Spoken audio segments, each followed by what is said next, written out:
문재인 대통령이 취임 후 처음으로 60%대 지지율을 기록한 여론조사 결과가 나왔습니다. 한편 바른정당 이해운 대표의 사퇴 이후 급부상하고 있는 김무성, 유승민 등판론에 대해서 두 의원이 엇갈린 반응을 보이고 있는데요. 정치권 이슈 짚어보겠습니다. 김광덕 전 한국일보 정치부장, 서양호 두문정치전략연구소 소장과 함께합니다. 안녕하십니까? 네, 안녕하세요. 안녕하세요. 소장님, 문재인 대통령의 지지율이 드디어라고 표현하면 좀 그럴까요? 70% 뭉개지고 이제 69%로 왔습니다. 어떻게 좀 해석을 해봐야 될까요? 네, 그 리얼미터에서도 그렇고 갤럽에서도 그렇고 약 4% 정도 하락하고 있는 것 같습니다. 그런데 폭락적 그 급격한 지지율 하락은 없는데 다만 현재 하향 조정 국면에 있는 건 좀 분명한 사실인 것 같다는 생각이 듭니다.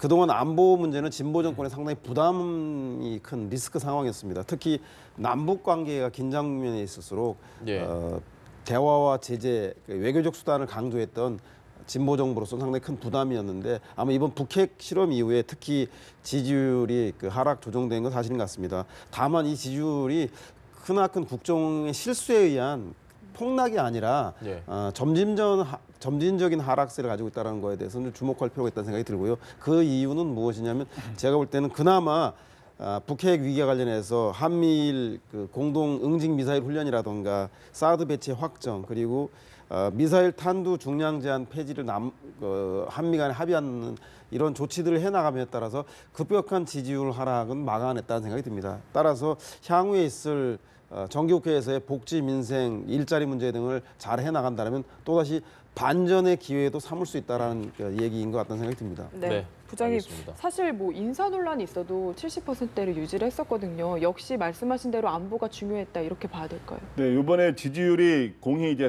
갤럽 조사, 리얼미터 조사가 일주일 사이에 4%포인트 떨어졌습니다. 근데 이제 왜 지지율이 떨어졌느냐? 이거에 대해서는 여러 분석이 있습니다만은 뭐 누구나 인정하는 건 뭐냐 하면 북한의 6차 핵실험 이거에 이어서 그동안 안보 정책이 좀 뭔가 잘못되고 된 거 아니냐 하는 그런 생각을 갖는 사람들이 조금 늘어나면서 안보 불안감 이런 것들이 있으면서 그렇게 된 게 첫째 요인이고요. 실제로 갤럽 여론조사에서도 이번에 이제 리얼미터 여론조사는 대통령 지지율이 69%고 오늘 나온 갤럽 여론조사는 72%로 돼 있는데 원래 갤럽 조사가 좀 높게 나왔었어요 그동안. 그래서 이제 근데 갤럽 조사에서 그런 부정평가의 이유가 뭐냐라고 했을 때 첫 번째가 바로 뭐로 나왔냐면 북핵 안보가 28%로 가장 높게 나왔어요. 그다음에 이게 가장 큰 이유고 두 번째는 뭐냐 하면 MB 사장 체포 영장의 옳고 그름을 떠나서 그거에 따른 여야 대치 국면이 가니까 이런 거에 대해서는 야당한테도 부담이 될 수 있지만 여권에게도 항상 이 전국의 최종 부담은 여권에 가거든요. 이런 것들이 겹치면서 지지율 하락인데 그럼 앞으로의 관심은 뭐냐 하면 아까 말했지만 우리 서 소장님 말씀대로 정기국회에서 잘하면서 반등을 시킬 수 있느냐. 그렇지 않으면은 계속 이제 이 하락이 이제 계속 지속적인 하락으로 가느냐. 이게 이제 앞으로 이 전국 운영에 굉장히 중요한 분수령이 될 거라고 보여요. 왜냐하면 의석이 보통 이제 여당이 전국을 잘 운영하려면 과반 의석이 돼야 되는데 과반 의석이 훨씬 모자라는 과반 의석이 150석인데 120석밖에 안 되기 때문에 대통령 지지율이 현재는 굉장히 높습니다. 사실은 69%도. 대통령 지지율이 최소 55 내지 60% 이상 나와야 국정 운영이 정상적으로 이루어지는데 의석도 적은데 만약 지지율이 50% 전후 이하로 떨어지게 되면 그냥 나중에 국정 운영이 어려워질 수가 있는 것이죠. 특히 초기 문재인 정부의 인사 문제는 상당히 득점 요인이었어요. 그래서 예를 들면 이낙연 총리라든가 임종석 비서실장의 탕평 인사라든가 피우진 보훈처장이라든가 강경화 외교장관의 깜짝 발탁이라든가 이런 것들이 상당히 득점 요인인데 지금은 오히려 후반부로 올수록 인사가 감점 요인이 되고 있다는 점. 그래서 인사 시스템에 대한 재정비 지시를 한 것과 더불어서 낙관과 방심을 경계하면서 인사 문제에 대해서 더 한층 정부 여당에서는 신경을 많이 써야 되는 문제로 국민들은 지적하고 있다는 생각이 듭니다. 알겠습니다. 그 인사 문제 이야기를 하셔서 그런데 그 후반부로 올수록 오히려 이게 실점 요소가 됐다라는 그 부분에 대해서 좀 자세히 여쭤봐도 될까요? 아무래도 그 인사 풀에 대해서 캠프 인사를 넘어서지 못하고 다양하게 각계각층에서 인재풀을 활용하고 있지 못한 문제라든가 그리고 이왕에 추천된 인사들이 검증 과정에서 문제가 발생하는 거 봐서 청와대 내에 검증 시스템에 대한 문제가 있는 게 아닌가. 그래서 추천과 검증 양쪽에서 모두 다 문제가 발생했기 때문에 예. 향후에 아마 대통령이 이례적으로 수석보좌관의 이번 주 모두 회의에서 인사 시스템에 대한 정비를 지시한 것만 보더라도 공식적으로는 얘기하지 않지만 우회적으로 예. 청와대 인사 문제에 대한 경고음을 좀 내린 거라 생각이 들어서 아마 인사수석실에서와 민정수석실에서 추천과 검증에 대한 문제에 대한 재정비 작업에 들어가고 있지 않나 생각이 듭니다. 알겠습니다. 그 아까 얘기해 주신 것 중에 MBC 사태, 예. 체포영장 발부에 대해서 한국당은 어쨌든 보이콧을 선언을 했는데 김장겸 사장은 자진 출석을 했고 이제 모든 상황이 정리가 됐으니 돌아오라는 게 지금 민주당 측의 이야기인데 예. 오늘 5일째입니다. 닷새째 이어가고 있습니다. 어떻게 보십니까 이 전국은? 네, 이제 한국당이 이제 명분을 이제 김장겸 MBC 사장 예. 체포영장 발부가 과거 정권에는 또 없던 일이다 이렇게 하면서 그걸 명분으로 이제 장외투쟁 도입하고 국회를 보이콧하지 않았습니까? 예. 그다음 또 하나의 명분을 든 거는 뭐냐면 바로 안보 문제. 이 두 가지를 이제 걸고 이제 일종의 장외투쟁을 벌이고 있는데 제가 보기에 지금 현재 굉장히 안보 불안과 그다음 민생의 위기 속에서 저 국회를 일단 벗어나서 이렇게 장외에서 활동하는 거는 사실은 명분은 없는 겁니다. 제가 보기에. 예. 그래서 지금 한국당은 제가 보기에 조속히 국회로 돌아오는 게 맞는 일이고 이제 곧 주말에 이제 뭐 장외투쟁을 또 한다, 대규모 장외투쟁을 예. 한다 그러는데 대통령 외국 순방 기간은 국회 내에서 활동을 했습니다만은 계속 정치적 주장을 여당 여권을 비판하는 활동을 했고 이제 그런데 이제 조속히 돌아와야 되는데 예. 더 이상 길어지는 거는 이제 굉장히 한국당이 국민으로부터 굉장히 역풍을 맞을 가능성이 있어요. 그렇기 때문에 그러나 이제 어저께 전병헌 정무수석이 예. 홍준표 대표를 찾아가서 여야정 협의체 구성 문제라든가 그다음 대통령과의 대표 회동 문제 이런 문제를 논의를 했는데 예. 어저께 잘 안 됐습니다. 그런데 여당에서도 어떻든 야당이 이러한 무리한 투쟁을 하는 것도 비판을 받아야 되지만 예. 최종 이제 어떻든 정국 운영을 하는 또 책임은 또 여권에도 있는 거기 때문에 그 정우택 원내대표 말 맞다나 보따리라고 표현했는데 보따리를 들고 가야 되는 거 아니냐 예. 뭐 이렇게 해야 되는데 꼭 보따리라가 아니더라도 야권을 달래는 노력을 여권과 청와대도 잘 해야 된다. 저는 이렇게 생각합니다. 알겠습니다. 네, 그래서 내일 장외투쟁이 좀 분수령이 될 것이다 이런 이야기들 나오고 있는 것 같은데 지금 야권 내 한국당 내에서도 좀 원내대표와 대표의 미묘한 균열이 보이고 있는 것 같거든요. 어떻게 그렇죠. 보십니까? 아무래도 이번 주까지 교섭단체 대표연설이 끝나면 본격적으로 야당의 존재감을 드러내야 될 게 대정부 질문들이 들어가고 예. 각 상임위별로 소위 말해서 분야별로 야당이 정부 견제 비판할 수 있는 장들이 열리는데 보이콧이라고 하는 것은 정치에 관련된 모든 언론과 관심들이 이제 국회로 쏠려야 될 이 시기에 예. 자유한국당의 그 장을 걷어차버린 상황이기 때문에 제가 볼 때는 더 하게 되면 오히려 이런 좋은 장들을 놓칠 우려가 있기 때문에 자칫 국회에서 자유한국당이 소외될 우려가 매우 높다는 생각이 듭니다. 아시다시피 이미 보수 야당인 바른정당은 국회 보이콧에서 부정적이고 예. 국민의당조차도 국회에 참여하고 있지 않습니까? 그렇기 네. 때문에 제가 볼 때 이게 무한정 끌 수는 없다는 생각이 들고 다만 우리 김광덕 부장님이 말씀하신 것처럼 정부 여당에서 그렇다면 야당은 정부 여당을 견제할 수단이 없기 때문에 처음에 정국회에 들어가기 전에 삿바 싸움을 기싸움의 의미로 예. 이렇게 강경 투쟁을 종종 합니다. 그렇다면 야당이 돌아올 수 있는 명분을 줄 수 있는 것들을 지금 청와대와 정부 민주당에서 어떠한 명분을 줄 수 있을 건지 뭐 예를 들면 안보 문제라던가 그리고 MBC 문제에 대해서 국회 차원의 논의를 제안한다던가 뭐 이런 걸 통해서 이번 주 일요일 날 내일 아마 자유한국당의 최정점이 보이콧가 될 예. 것 같은데 그 장애 집회 이후에 다음 주에는 돌아올 수 있는 명분을 정부 여당 측에서도 자리를 좀 깔아주는 게 전국을 운영하는 여당 입장에서는 바람직한 자세가 아닌가 생각이 듭니다. 알겠습니다. 바른정당 이야기를 좀 해봐야 될 것 같습니다. 이제 이해현 대표가 사퇴를 했고 그럼 이제 누가 수습을 할 것이냐 여러 가지 이야기가 나오고 있는데 앞으로 어떻게 될 것 같습니다. 일단 바른정당의 이해훈 대표가 이제 사표를 낸 거는 예. 불가피한 것 같고요. 저는 아직 법리적으로야 유죄가 될지 무죄가 될지는 다퉈봐야겠습니다만은 어쨌든 도덕적으로 논란이 되는 6천만 원 수수설에 휩싸였기 때문에 물러나라는 당내 요구도 많았고 물러났는데 그러면 그 이후에 어떻게 되느냐? 일단은 주호영 원내대표가 당장은 대행 역할을 대표 대행 비상대책위원장이라든가 대행 역할을 쓰게 되는데 예.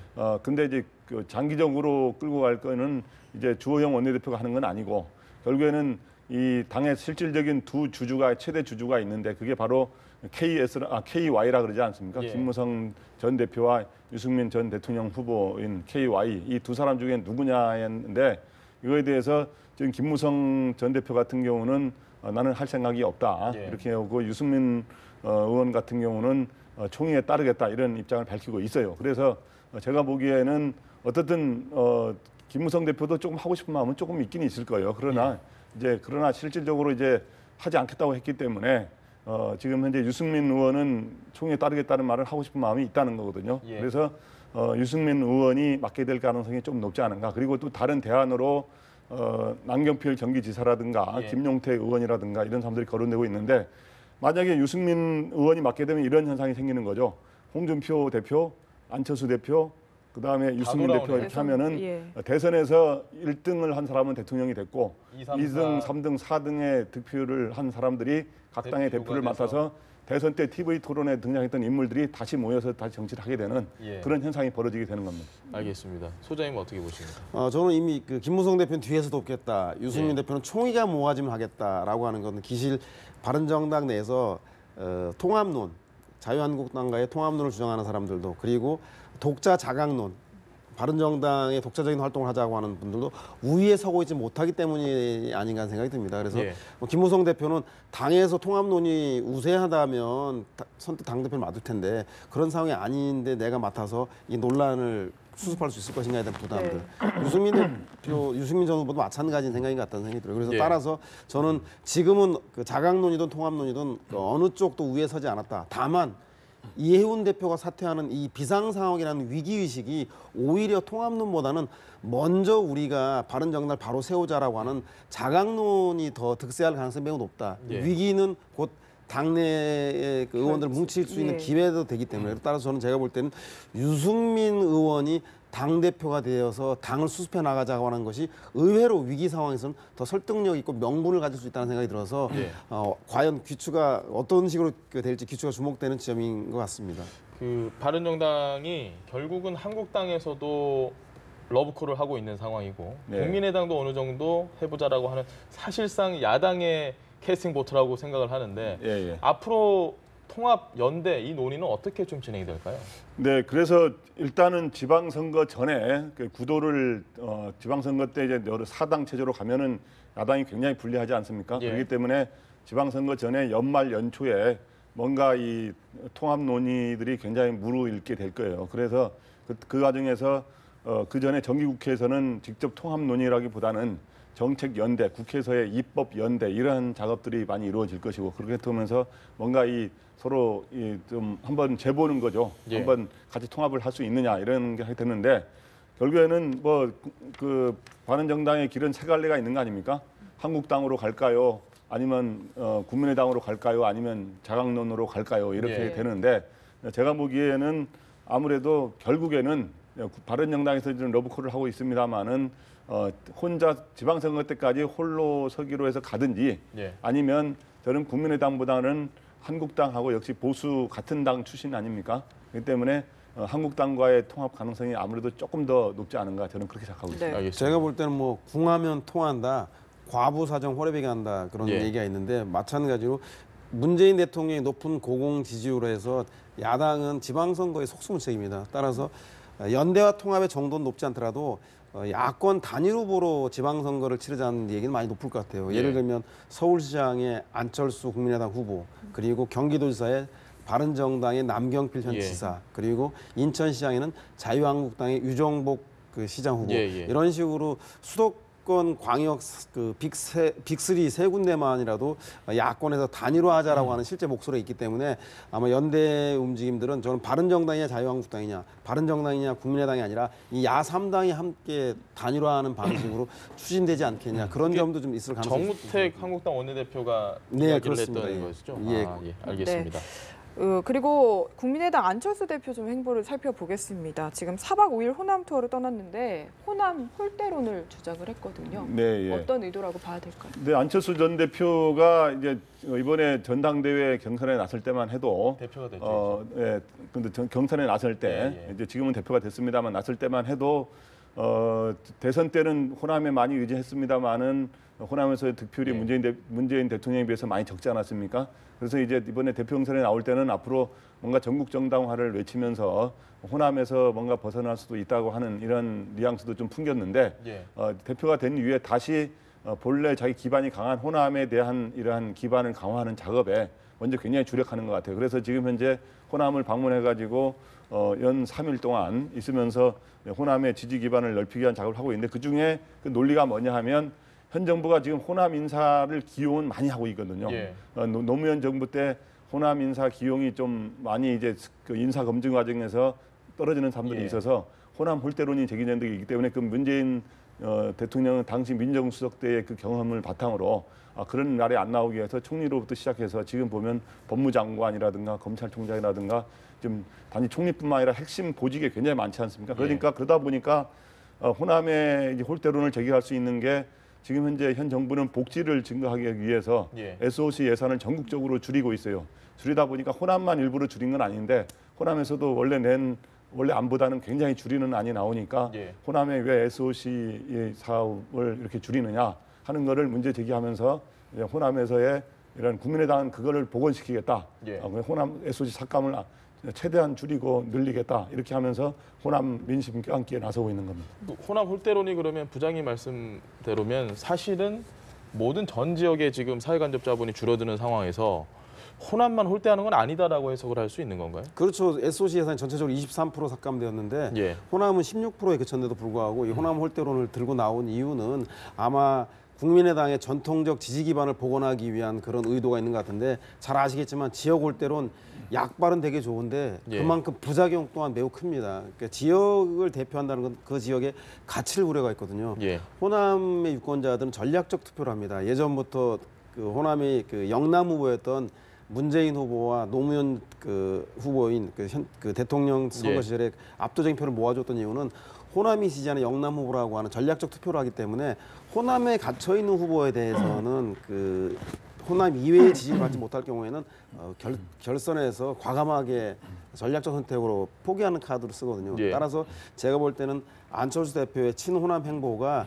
당장에 먹기 좋은 지지율 회복하기 좋을지 몰라도 중장기적으로 볼 때는 호남의 가치를 우려가 있다는 거고요. 또 하나는 우리나라 정부 정책과 예산 운영 방향과 관련해서 보수 정부는 SOC라든가 사업 예산에 투자해서 경기를 활성화시켜야 예. 한다라는 지금 반면에 지금 진보 정부인 문재인 정부에서는 사람과 일자리라고 하는 소득주도 성장을 하자고 있지 않습니까? 예. 그래서 그런 방식으로 그 보수 정권의 진보 정권의 예산 정책의 차이에 대해서 국민의당 입장이 무엇인지를 가지고 미래지향적인 논의가 아니라 호남이 홀대다, 비호남이 예산이 많이 나아졌다 이는 과거 지역주의 형태의 퇴행적인 문제 접근 방식으로는 본인의 이미지조차도 미래 정치인이 아니라 과거형 정치인으로 묶일 가능성이 매우 높다. 따라서 제가 볼 때 안철수 대표에게는 그 당장의 호남에서 갔기 때문에 그런 이야기를 할 수 있지 몰라도 전체적으로 전 국민을 대상으로 한 대권 후보로서 전 국민을 대한 정당으로서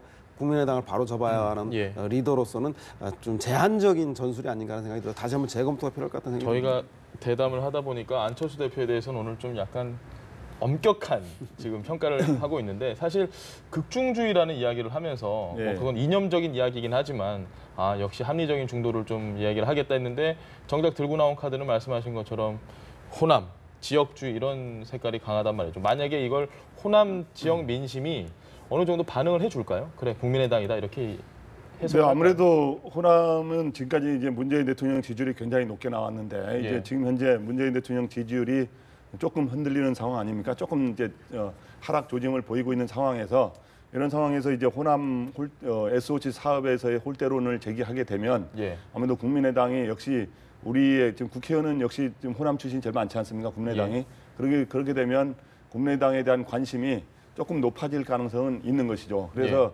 그러나 이제 어느 특정 지역에만 이제 기반을 하는 거는 아까 말했지만은 특정 지역을 기반으로 확대해가는 측면에서 자기 본래 기반을 강화하는 것은 바람직한데 다른 외연 확장, 다른 지역으로 확장이 좀 떨어질 수 있다는 장단점이 있어요. 그래서 그러나 어쨌든 안철수 대표는 이번에 단순히 이제 이런 거로 그치지 않고 여러 가지 이제 노선과 비전을 새로 제시하면서 예. 극중지란 말은 요즘은 별로 안 쓰는데 예. 진짜 또 한국 국민들에게는 이러한 이 양 이분법적인 대립보다는 뭔가 이 제3의 세력이 나와서 뭔가 이 중지해주고 타협의 정치가 이루어지기를 바라는 또 마음을 갖고 있거든요. 예. 그런 점에서 안철수 전 대표는 그런 점에서 아직도 가치가 있다고 생각합니다. 그래서 그런 거를 얼마나 근데 지금까지보다는 좀 더 구체적인 비전을 제시하면서 어떻게 그걸 실천을 해내느냐 이게 이제 중요한 관건으로 보입니다. 알겠습니다. 알겠습니다. 오늘 두 분 말씀 여기까지 듣겠습니다. 지금까지 김광덕 전 한국일보 정치부장, 서양호 두문 정치전략연구소 소장이었습니다. 감사합니다. 고맙습니다. 감사합니다.